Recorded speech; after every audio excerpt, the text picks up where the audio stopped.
চিংড়ি মাছ দিয়ে মিষ্টি কুমড়ার ঘন্ট খুবই জনপ্রিয় এবং ট্রেডিশনাল একটি রেসিপি। কিভাবে খুব সহজে হাতের কাছে থাকা উপাদান দিয়ে দুপুরে বা রাতের জন্য তৈরি করে নিতে পারেন খুব সহজেই রেসিপিটি আসুন দেখে নিই। এই রেসিপি তৈরি করার জন্য একটি মিষ্টি কুমড়া আর মিডিয়াম সাইজের চিংড়ি মাছ খোসা ছড়িয়ে পরিষ্কার করে রেডি করে নিচ্ছি। মিষ্টি কুমড়োগুলো আমাদের পছন্দ মতো সাইজ করে নিতে পারি। এবার চুলায় একটি প্যান চড়িয়ে দিলাম। এখানে 4 থেকে 5 টেবিল চামচ পরিমাণ তেল গরম করে একে একে দিয়ে দিব পেঁয়াজ কুচি, রসুন বাটা সহ সব মশলাগুলো।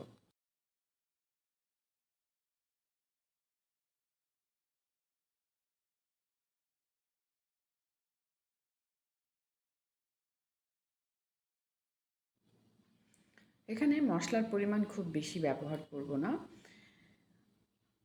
পেঁয়াজ এবং রসুন বাটা যখন একটু ভাজা ভাজা হয়ে আসবে বা কালারটা গোল্ডেন কালার হয়ে আসবে, এখানে আমি হলুদের গুঁড়া, মরিচের গুঁড়া, লবণ সহ বাকি মশলাগুলো দিয়ে দিব। চাইলে আপনারা ধনে গুঁড়া 1 চা চামচ পরিমাণ এবং জিরা গুঁড়া 1 চা চামচ পরিমাণ ব্যবহার করতে পারেন।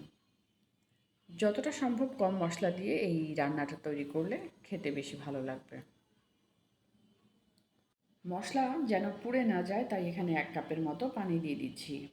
এই পানিতে মশলাটা কষানো হলে এখানে একে একে আমি যে চিংড়ি মাছগুলো রেডি করে রেখেছি সেই চিংড়ি মাছগুলো দিয়ে দিব, আর মিষ্টি কুমড়াও পরিষ্কার করে ধুয়ে পানি ঝরিয়ে রেডি করে রেখেছি, মিষ্টি কুমড়াও দিয়ে দিব।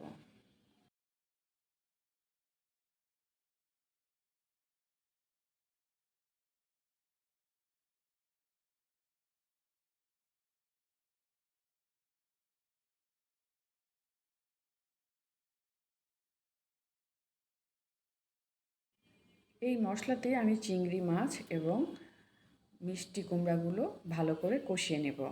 আর যেহেতু আমি স্লাইস করে চিকন চিকন করে কেটেছি, এই পানিতেই সেদ্ধ হয়ে যাবে, কারণ মিষ্টি কুমড়া নরম জাতীয় সবজি, খুব সহজেই রান্না হয়ে যায় এবং সময়ও খুব বেশি লাগে না। এই পানিতেই রান্না হয়ে যাবে, তাই আগেই খুব বেশি পরিমাণ পানি দেওয়ার চেষ্টা করবেন না। এই পানিতেই রান্নাটা হয়ে গেছে এবং পানি অলরেডি শুকিয়ে গেছে আর মিষ্টি কুমড়াও নরম হয়ে গেছে।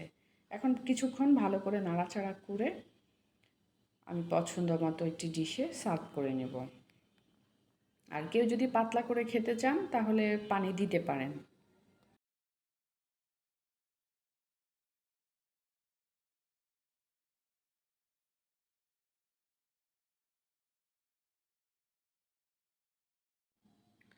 রান্না শেষে পছন্দ মতো একটি প্লেটে সার্ভ করে নিতে পারি, আর উপরে ছড়িয়ে দিতে পারি ধনেপাতা কুচি। খুব সহজেই রেডি হয়ে গেল সুস্বাদু চিংড়ি মাছ দিয়ে মিষ্টি কুমড়ার ঘন্ট। এভাবে মিষ্টি কুমড়া দিয়ে চিংড়ি মাছের ঘন্ট তৈরি করে দুপুরে বা রাতের খাবারে খুবই ভালো লাগবে। এছাড়াও রুটি দিয়েও এই রেসিপিটি তৈরি করে আপনারা খেতে পারেন। এই রান্নাটি আপনাদের কেমন লেগেছে কমেন্ট বক্সে জানাবেন। বেশি বেশি লাইক এবং শেয়ার করবেন। দেশ বিদেশের বিভিন্ন ধরনের রান্না দেখতে চোখ রাখুন আসফিস কিচেনে। আমাদের সঙ্গে থাকার জন্য এবং ভিডিওটি দেখার জন্য ধন্যবাদ।